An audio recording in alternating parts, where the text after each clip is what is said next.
By now, if you've been paying attention, you've heard about why what Putin is doing in Ukraine is so bad. But I think the fundamental question a lot of people have is, why does that matter to us here in America? I mean, this thing is halfway around the world. It's terrible, but it has nothing to do with us. We're already dealing with our own problems here with these crazy COVID restrictions and high prices for everything and shortages at the store. I tried to buy milk a couple days ago, couldn't find it at the store. So these are the things that are happening and people are worried about. So why does this matter to you? Well, I want to just point to three things as to why what's happening there is important and you should be paying attention. The first is that Ukraine is one of the world's largest producers of corn and wheat.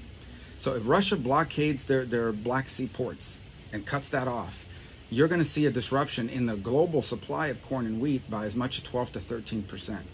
And that means the countries that are buying from Ukraine now are going to become our competitors in trying to buy these things, raising the price for everybody. And that means you could see food prices that are already out of control in America go up by another 2 to 4% on top of what we're already expecting.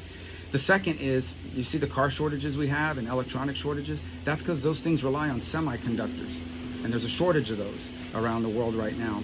America is trying to get into the business of making more semiconductors here in America. Well, 90% of the neon and 35% of the palladium that we need, that we use here in America to make semiconductors, comes from Ukraine.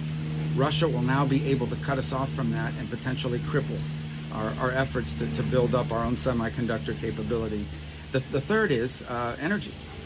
While Biden's been working on this Green New Deal, which is a joke and ridiculous and terrible, Russia's become the second largest natural gas supplier in the world, the third largest oil exporter.